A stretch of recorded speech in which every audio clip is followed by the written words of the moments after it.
Welcome back to another episode of Ballaholics. My name is Sam Israel, and we have Ian Mills once again joining the show.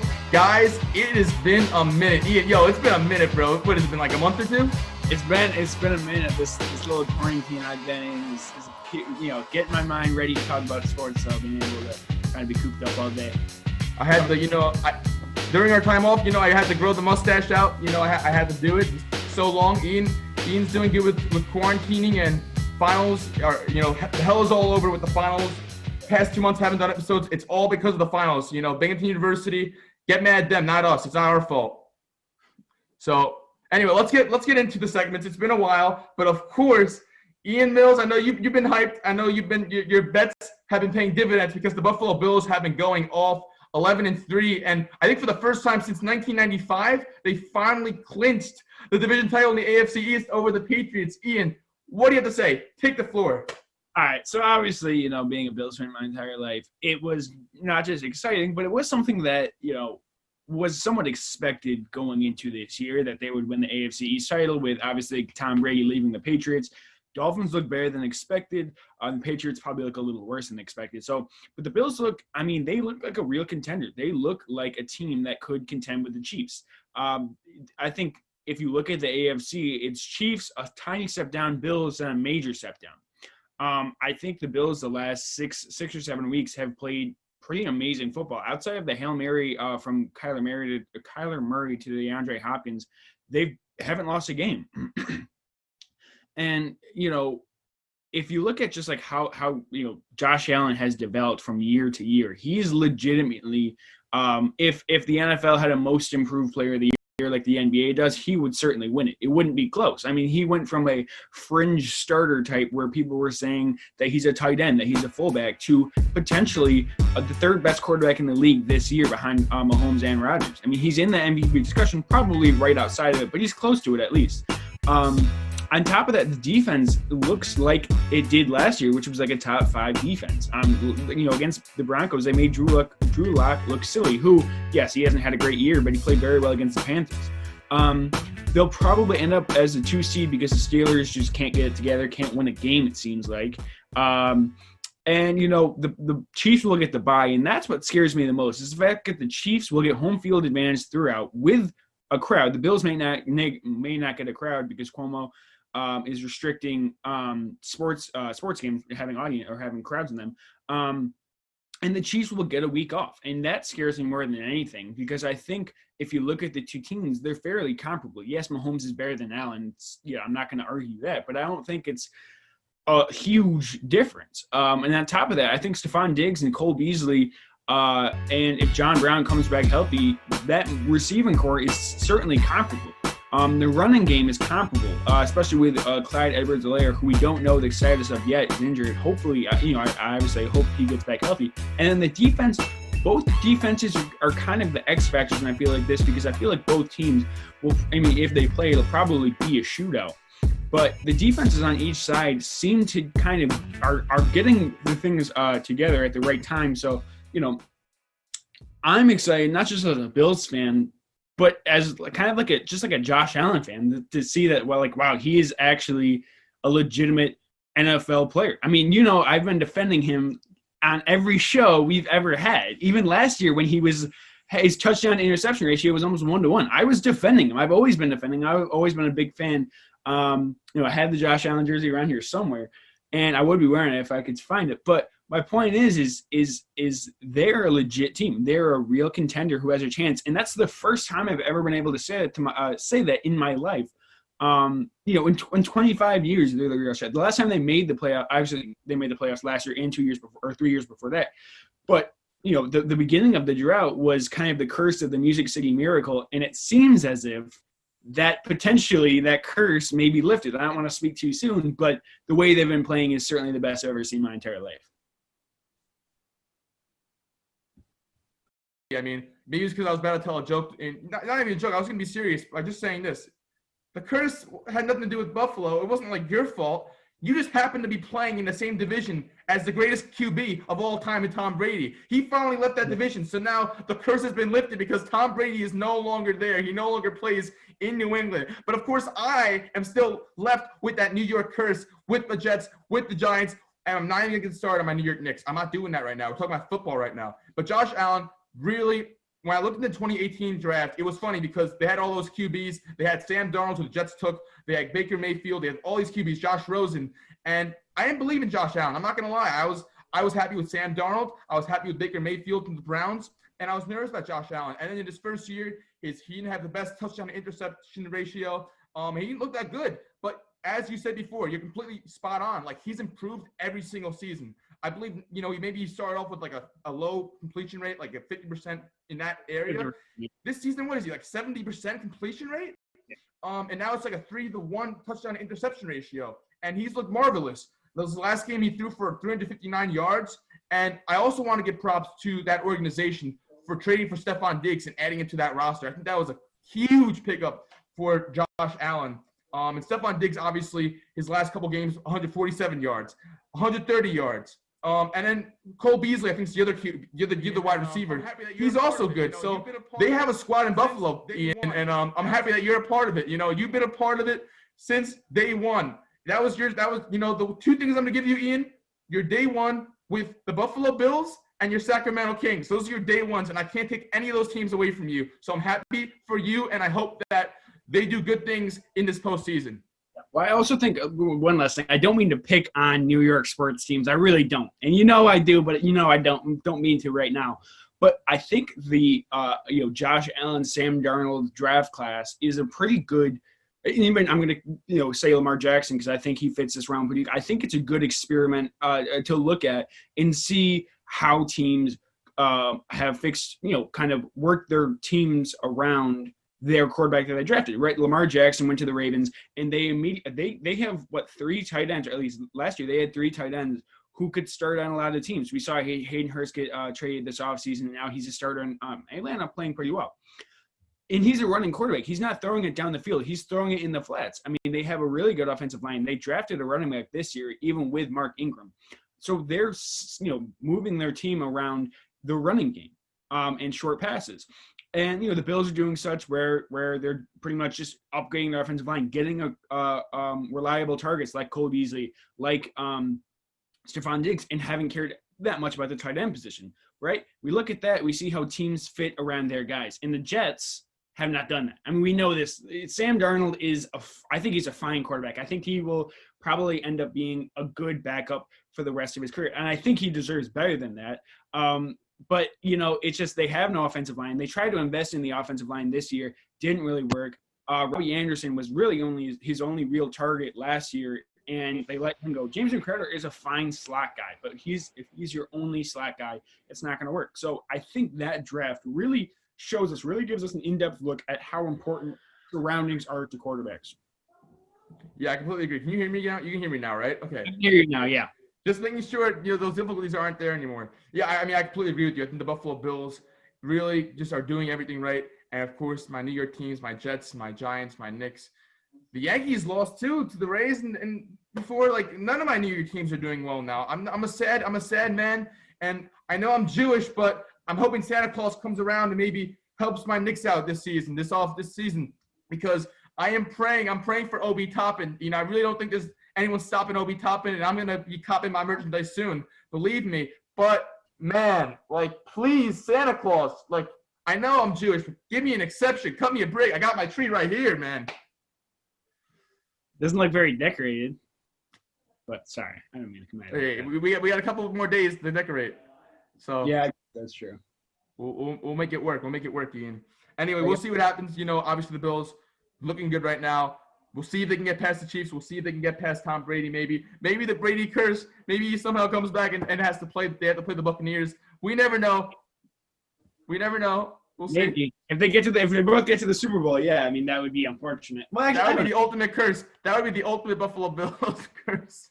Yeah, especially for us. Yeah. Yeah, the curse just got delayed until. Okay, let's move on from the NFL. Obviously, bro, basketball season tonight. NBA, Nets and Warriors kick off You said 6 o'clock. I think it's 7 o'clock Eastern time, maybe 6 o'clock Central time. Yeah, I think you're right. So obviously, we have to make our annual Ballaholics predictions for the title. Obviously, last year I said the Clippers. I was, sadly mistaken, but we'll see. Ian, let's start with you. Who is your pick to win the NBA championship next year? All right. We got to look at kind of not just rosters, NBA rosters, but kind of like the mentality that's come into this from outside the bubble.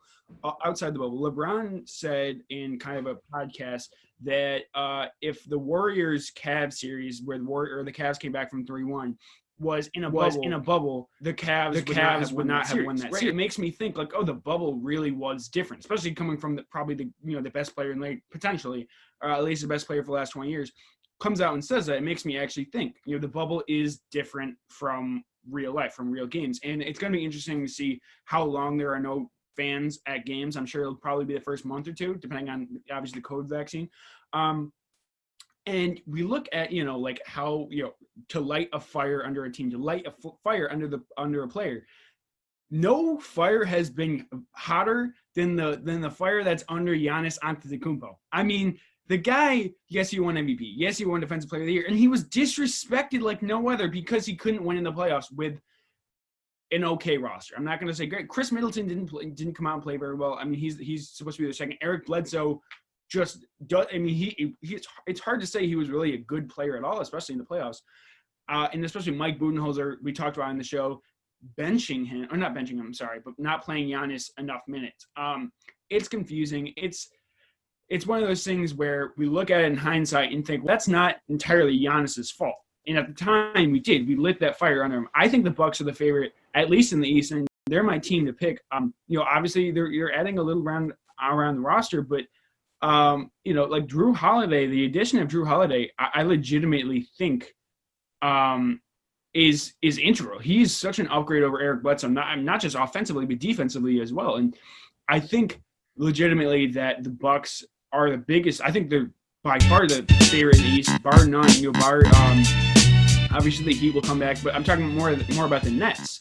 And on top of that, I trust Giannis to kind of go Mamba mode this year and take over again for the third straight year because he's won MVP last year.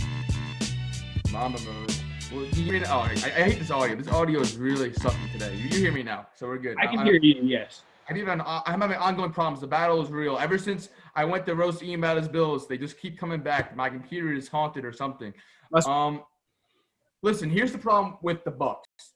I love the Bucks. I think they're a great team in the regular season. I think Giannis Antetokounmpo is one of the best regular season players ever to play in the regular season. But when the playoffs come, the time seems to slow down. So you can't, Giannis is really good in the fast break. However, it's more of a half-court game. So I'm looking at Brooklyn. I'm like, Kevin Durant might be better in the half-court game, one-on-one scoring. He can bail you out if he has to. The Miami Heat play cohesively. Their coach, they can make adjustments. Can the Bucks make adjustments? And the addition of Drew Holiday, he's someone that can get his own basket when it really counts. Now, I do think, granted, I think that they can make the NBA Finals over the Brooklyn Nets this year. I don't think that's enough to propel them over the Lakers or any team in the Western Conference. I have to say it's the Lakers. And look, it's true. I think of Bernie Sanders here. The rich are getting richer. And the Lakers just added Montrezl Harrell, who was previously the Defensive Player of the Year, averaged 18.7 rebounds on a 60% field goal percentage. They added Dennis Schroeder Jr., who was a runner-up for Sixth Man of the Year, averaged 18 points. They're adding these two players. They're combined like 35 points a game.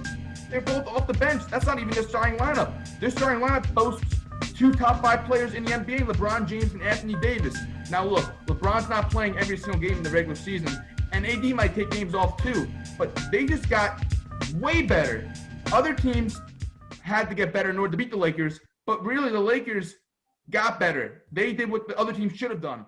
And you have, of course, Marc Gasol. You have Talen Horton-Tucker, who's been going off. Have you seen him in the preseason? I think he's averaging like 20 points. I have the stats right here.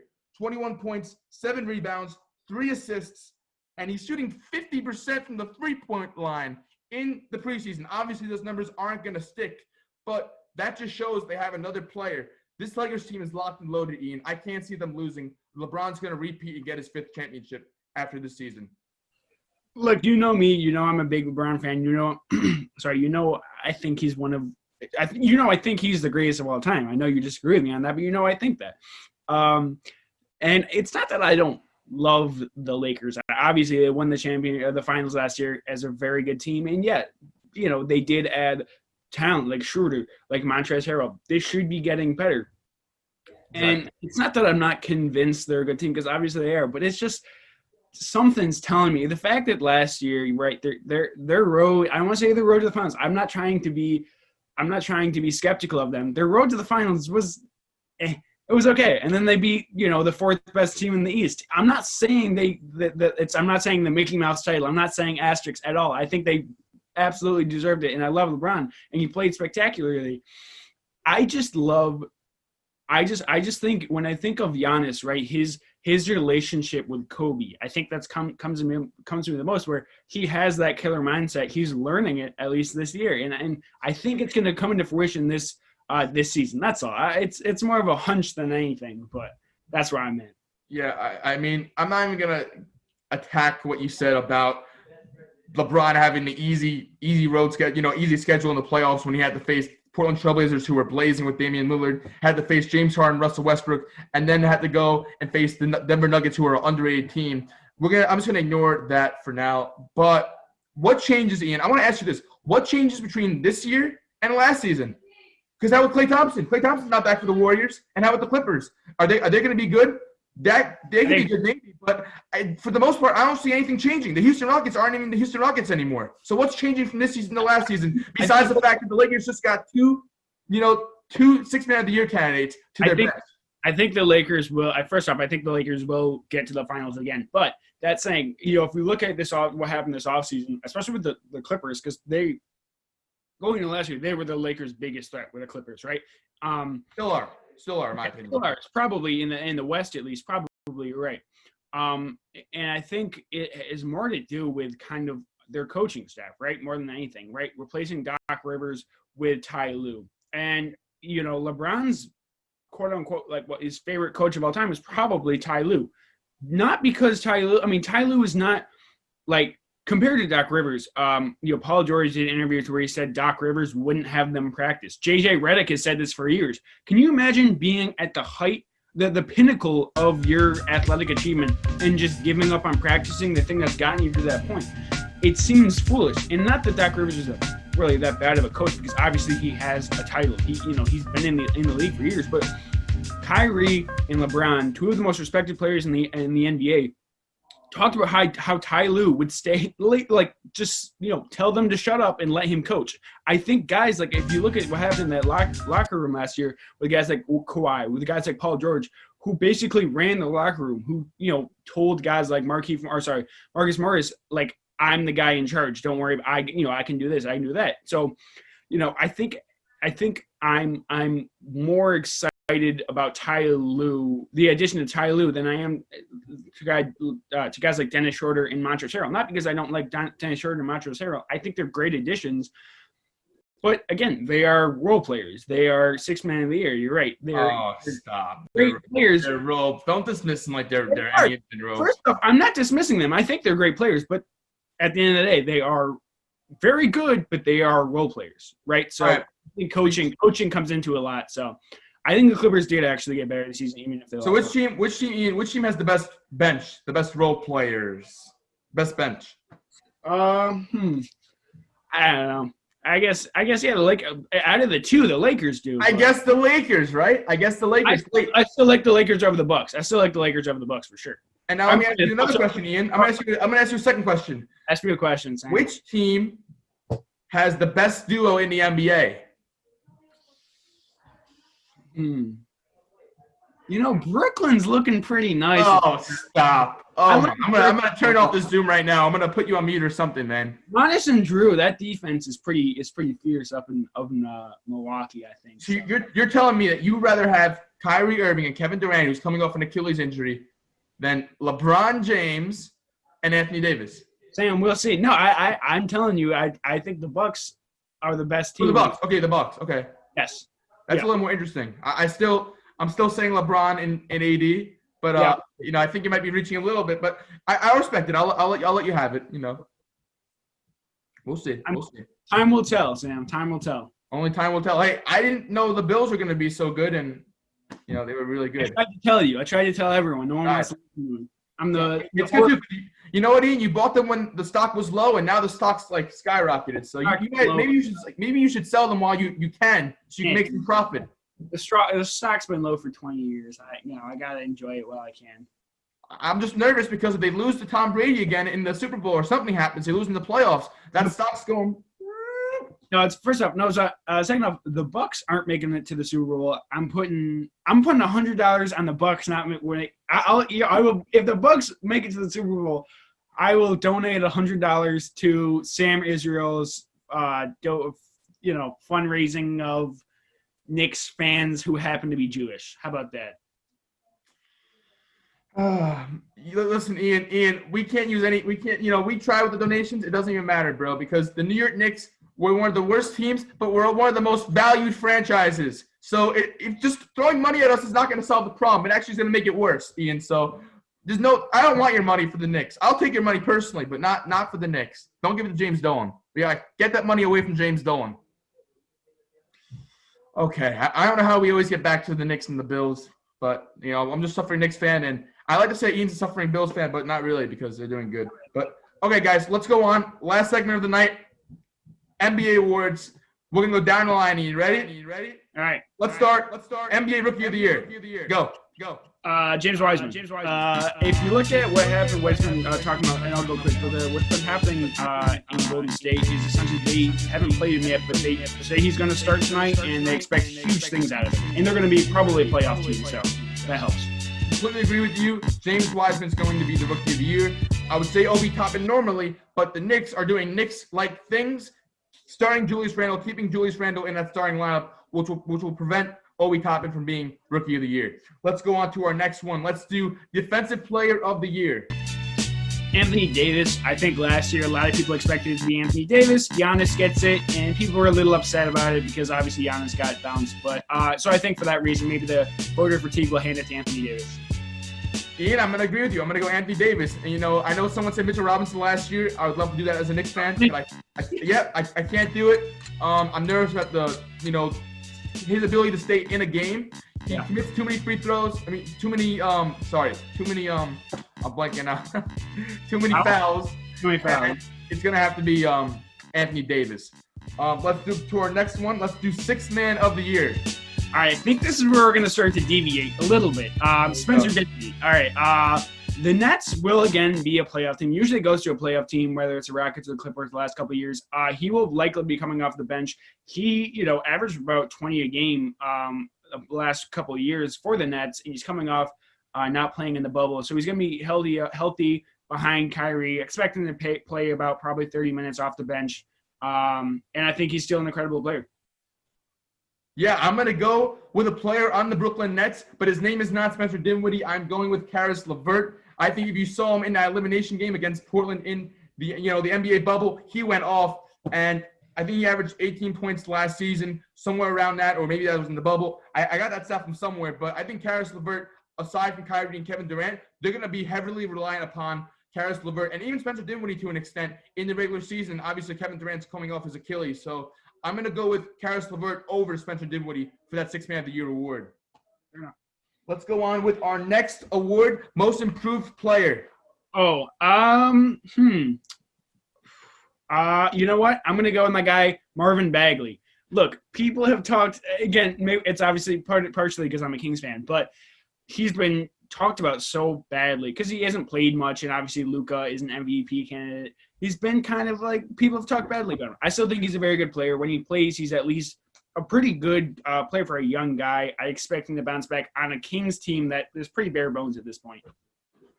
Yeah, and I'm going to go with I have to go with I'm stuck here because I love Michael Porter Jr. on the Denver Nuggets for this award. I think he's really going to go up. His stock's going to rise up this season.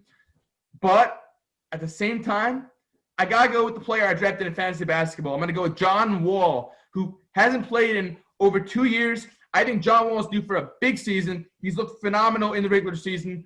And I think that him and DeMarcus Cousins and that Rockets team, they're going to be good. And I'm going to give John Wall the Most Improved Player award. I think he was probably an all-star last time he played, though, right? But he's still coming from an injury, though, I feel like, So yeah, that's true. More of a comeback player of the year. Comeback player. Yeah. I sort of merged them together. I don't know, but I'm going with John Wall. And if not John Wall, maybe DeMarcus Cousins, if that's better for the definition. But I think one of those two players captures the award. I think Michael Porter Jr. trails behind. Yeah. And we get two more. Executive of the year. Executive of the year. You know what? I like. I guess I'm just gonna go with Daryl Morey with Philadelphia. Not for any particular reason, but because he's kind of due to receive it. And other than that, I think it's very possible if they land Harden and win a playoff series or two, it's very likely he gets it. Whether or not he gets Harden is really up in the air at this point. Either him or Brooklyn will probably end up with him. So, is that a prediction that you want to make? A bold prediction? James Harden? I think he's out. I think he's out of Houston from what it has been seen. Obviously, he's not just unhappy, but today, he got an argument with the rookie, and it seems like they were taking the rookie side. So it doesn't seem like he's going to last in Houston much longer. It actually happened. Wow, James Harden. Wow, I didn't even hear about that. For a second, I thought you were talking about Daryl Morey. That's crazy. For Executive of the Year. Your argument. I hate your argument because we can give the MVP to LeBron every year, but we don't do that. Yeah. I'm going to have to give the award to. I personally would love to give it to OKC because they have like a million draft picks, but I can't do that. I'm going to go with the Los Angeles Lakers, Rob Pelinka, for acquiring Dennis Schroeder and Montrezl Harrell. The rich get richer. It's going to go to Rob Pelinka. Yeah, it's weird because not many superstars move this year, and that's usually how it goes, and they give it to a team that added superstars. But they certainly had a big offseason. Yeah, I would go with them. And for our last award, got to go with the MVP. Oh, no Coach of the Year? Oh, Coach of the Year. Shoot. I almost forgot about Coach of the Year. I was making sure I forgot. Coach of the Year. All right, so last year, I'm gonna go actually, I was going to go with Luke Walton, who I went with last year just because of Kings, but I'm actually thought about it a little bit. I think it's going to be Steve Kerr. They're a team that obviously was very bad last year, mostly due to injuries, and we understand that, but they're still not that healthy of a team. They're not as good as they were a couple years ago. They're not a favorite to go into the deep run in the playoffs, but they will likely make the playoffs. I'm a big believer in them, and I think a lot of that comes from Steve Kerr in a bounce back season where he didn't even coach he didn't coach a lot of their games because of health issues. So speedy recovery to him, as we've seen, and I think he'll win it. I think that's a great pick. I think he's super underrated as a coach, and he really helped the Warriors out when they first, when Mark Jackson first left. I think he's an amazing pick. For me, I'm going to have to go with no other than Kyrie Irving. No, I'm kidding. Kyrie's not a coach, but I have to troll a little bit because Kyrie seems to think that he's a head coach. So I had to put that out there. But no, Coach of the Year, I have to go with I just had to name it, and now I'm forgetting. Tyronn Lue of the Clippers. Oh yeah. Tyronn Lue of the Clippers. I think that like you said before, Doc Rivers didn't hold his players accountable as much as he should have. Good head coach, and I still rather, he's still one of the top tier coaches in the game. But in terms of what the Clippers needed, they have all the talent. They need a coach that would preach equity and fairness amongst all its players. No 1-2 players missing practice because you're a star. Everyone's going to practice. Everyone's being held accountable. That's what he did in Cleveland. I think Tyronn Lue is the pick for the Clippers. Yeah. And now, last pick, MVP. Floor is yours, Ian. You can take a little more sentences on this one. All right, I'll be a little romantic, if you will. It's hard not to be romantic about the NBA, I think. Right, we've talked a lot about today about voter fatigue. We talked about you can give it to LeBron every year, and they didn't give it to LeBron every year, as we've seen. He hasn't gotten it in a couple of years now. And a lot of that has to do not necessarily because of voter fatigue, but something you said earlier was that there are players who are really good in the regular season and really good in the playoffs. And because of that, the best player for the last 2 years in the regular season has been Giannis. I think he's going to be him again. I know, voter fatigue says it's not going to be they're not going to give it to a guy for a third straight year. And I disagree with that because if we look at really what's changed from last year to this year, the only really front runners I can see who are taking a major jump are Luka Doncic, who, had an incredible year last year, who potentially they could give it to him, but I think his numbers might just not match Giannis's enough to give him that award. Not to mention, I don't think Dallas will get enough wins. I think they'll probably be the 4th or 5th seed. I don't think that they will be a 1 or a 2 seed. Usually it's through the 1 or the 2 seed, where I think the Bucks will be the 1 or the 2 in the East. On top of that, Harden, who we've talked about a lot, he might be the second option in Philly. He might be the second option in Brooklyn. We don't know yet. And even if he stays in Houston, they're not going to win enough games probably. LeBron, again, we talked about LeBron is a very, very good player in the postseason. His regular season is still incredible. Obviously, we know he has a million records, but they're not as good, right? Like they're just not. He doesn't. He rests a lot. He obviously doesn't care nearly as much because if he can get to the playoffs, he knows he can beat anyone. So yeah, I think when you look at the front runners, I think Damian Lillard is sneaky a pick that might get consideration, at least like 3rd or 4th pick, just because I think the Blazers are going to be better than people think this year. And he's bar none their best player. It's not really close. CJ McCollum's fine, but I think Damian Lillard is obviously the best player. And I think they'll probably be – I think if they sneak into the 3rd seed in the West, then he very well could be MVP. But right now I'm definitely going with Giannis as a 3-peat candidate. Yeah, if there was no such thing as voter fatigue, I completely agree with you. When I was trying to figure out the MVP, it's basically impossible because there's no clear-cut favorite besides Giannis, really, because he's done it. In order to be MVP, you have to have one of the best teams in the NBA, and you also have to be putting up the stats. Yeah, Antetokounmpo, I fully expect the Bucks to be a top-tier team, and I fully expect Giannis to put up the stats.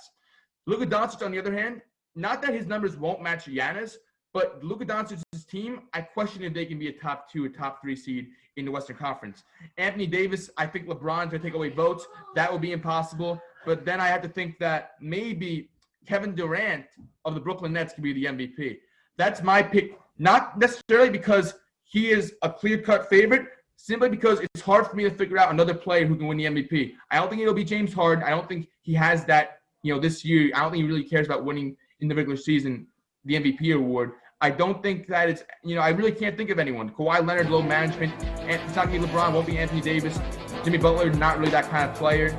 And I really think that as long as Kevin Durant's healthy this year, he's going to remind everyone, hey, I'm back. I'm Kevin Durant. And I have to give it to Kevin Durant. Yeah, I think that's a good pick. I think Giannis and KD in the East it's pretty unfair to the rest of the team. It's such a drop off. Not that I don't think Jason Tatum are good, but the Nets in the Bucks are really in the world of their own. And I don't mean to disrespect the Heat because obviously they went to the finals last year, but it's kind of incredible the drop off between those two teams and the rest of the conference. Yeah, it's tough. Yeah, it's tough. You have the Bucks, you have the Nets. Maybe the Heat are up there because of what they did in the NBA Finals. Maybe you categorize them as a top-tier team. I certainly would, and I would also categorize them also knowing that Tyler Hero and Bam Adebayo are ascending players. They're both young players, young talented players. They're going to ascend. You have Jimmy Butler, who are drafted 6th man of the year. I think they're underrated. So I put those 3 teams in the top, in my opinion. Though I don't know, we'll make some bold predictions in a bit. I'll give you a quick time to make some bold predictions. One of my bold predictions is the Brooklyn Nets are not going to the NBA Finals, and they're not going to be able to get out of the Eastern Conference this season, just because I don't believe it can work. They're going to have chemistry issues with Kyrie Irving there. It's my bold prediction. I don't know. I know we've talked about not just us, but the entire NBA fan sphere has discussed how Kyrie is quote unquote a cancer or he's a bad teammate, and I don't entirely agree with it. Not because obviously I'm not in the locker room. I'm not LeBron. I don't know specifically what's happening in the locker room, but I think he's an interesting guy. I think he doesn't conform, right? He's the opposite of someone who's going to conform. So it's, the NBA heads the bubble. He's the first guy to question why. Why are we doing this? Especially during the whole Black Lives Matter movement at the time. Why are we doing this? We're taking away from it. I think people see that as, I think, was it Woj who called him the disruptor? And I think these things, we're misconceiving or misunderstanding or Kyrie as a person. I think KD is also kind of an interesting guy. I think he's also kind of a weird guy. I think they fit well together. And I think Steve Nash is a good coach to kind of be at the helm, specifically because he in his time was kind of like that understanding teammate, right? Not entirely Matt. I think, we wanted, and especially Dinwiddie, he's a weird guy too. I'm not really weird, but he's super into things that aren't basketball. I think that's kind of the continuation where these guys are really good at basketball, but they know there are bigger things. And I think because of that, we want to say they're bad teammates or say, because he wanted to leave LeBron in Cleveland and he wanted to go on his own. That's a bad thing. But usually when teams don't have super team, right? We are saying, hey, congrats to Giannis for staying with Milwaukee and not joining a super team. And Kyrie is doing just that, leaving what was pretty much a super team and going on his own and saying, I'm going to do this by myself. So, and yes. The Cavs were a super team with Kyrie and LeBron. That was a super team? Is that what you said? Kyrie, LeBron, and Kevin Love. That's a big three for sure. Not a super team. Now we look at it and probably say no, but at the time it certainly was. They won an NBA Finals against a team that won 73 games. Okay. But yeah, no, like I think we convolute it where we think that some are super interested, like it's good to lead. It's good to stay on a team and not be on a super team like Giannis is doing, but it's not okay to do it when Kyrie wants to go to Boston or whatever. And it obviously didn't work out in Boston, but Listen, I don't think Kyrie's a bad teammate necessarily because he's always rebelling against things that NBA does, such as returning back to action. I think that's completely justified. That's fine. If he's allowed to have his I'm not accusing you of that yet. When he goes on and talks about how, I don't see a head coach. Steve Nash is not really the head coach. I can be the head coach. Kevin Durant can be the head coach. And then he doesn't go to the media. He doesn't go and talk to the media because, these things are questionable. It makes you wonder if Kyrie values himself and KD above everyone else. And, he comes off – I'm not saying I believe this, but he comes off to some people as a little entitled. So it's just I worry about how it's going to work in Brooklyn in terms of the chemistry. But I want to get to two more bold predictions I had, and then I'll be done. And I'll get to the rest and respond to – Can I ask you a question real quick? Sure. Okay. So let's say every day you come out of class, okay? Or you take a test or you do some homework, okay? Every time after you do that, someone comes up to you and goes, Sam, how did you get number B wrong? B was such an easy question. Or, sorry, how did you get number 3 wrong? Number 3 was such an easy question. Wouldn't you want to be like, yeah, I don't want to do this anymore. This is awful. This sucks, right? Okay, you know what? Kyrie's doing with the media. We'll talk. Next show, we'll talk about the Kyrie Irving thing. All right, fair enough. I definitely want to talk about that. And also, one of my other friends was like, Sam, get me on your show. I want to talk about that. And he has your view on that. So I want to have that discussion for next show for sure. I think that'd be a really cool segment. My other two bold takes. I think the Clippers are going to the NBA Conference Finals against the Lakers, and I also think that James Harden will be a Philadelphia 76er in a couple of weeks. The second one, the Clippers going to the Conference Finals. I don't think that's out of a take. I think that's kind of the consensus. It was last year for sure. This year, people I don't hear them as much. No one's talking about them. So. Right, it certainly quelled down, but I still think I agree with you on that one. And then Harden going to the 76ers, that one's going to be interesting because obviously Daryl Morey has connections to Houston. It's one of those things where kind of I don't like if you're Houston, right? If you're the Houston Rockets, and I forget what their new general manager's name is. I apologize for that. I forgot to. But if you're him, right? Like, and it's not like Daryl Morey got fired. He left because he kind of screwed up with the roster. Okay, like he's a great general manager, but he kind of screwed up with the roster. They weren't going to win a championship, and so he left. Right? If you're the new GM of the Rockets, the number one thing people are comparing you to is Daryl Morey.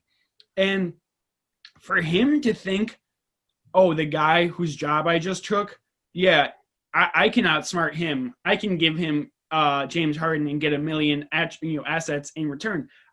It's not that I don't think it's possible. I think it's not. I think the Rockets are scared to make a mistake like that. If you trade him, If you trade him to Philadelphia and Daryl Morey looks like a genius, I mean, that's So they're going to, who else wants to trade you?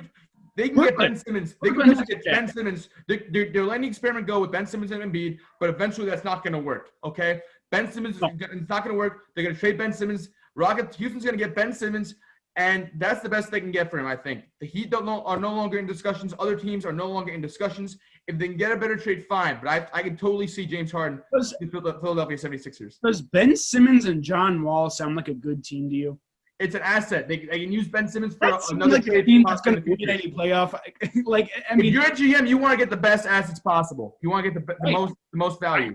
I think your best attributes right now are probably, other picks potentially or role players. And I think with why can't Ben Simmons go to the OKC to get 5 first-round draft picks? I'm just saying, like, it's possible. They can do a 3-way trade. It's possible, but like he's young enough and he's good enough where I think you might hold on to him, thinking he has a lot of talent. I mean, 2 years ago we thought he was the next coming of LeBron. Maybe not that far, but we thought he was one of the best players, or could have been one of the best players in the league. I still believe in Ben Simmons like that. Yeah, he doesn't shoot at all or well when he does, but I still think he's an incredible basketball player, and I think he has a lot of value. And I think I'd rather have him than James Harden. If you're win now mode, like the Sixers maybe, but I think it's important for the Sixers to be patient. That's another question we'll have for next time now, because now I'm gonna have to roast you on that. Like that, Ben Simmons over James Harden. We'll discuss that on the next show. If you consider age, yes. If you consider age, yes, absolutely. All right, let's wrap it up, because we almost got into so many more debates for next episode, and we'll see. We'll talk about James Harden and Ben Simmons. We'll talk about Kyrie Irving. I'll have my other friend Yost on the show with Ian, and we'll discuss. Yost, yeah, and we'll talk about Kyrie Irving. I'm hyped for that discussion. I'm looking forward to that. Guys, enjoy the regular season. It starts tonight, and Ballaholics, we're signing off. See you next time. Jay.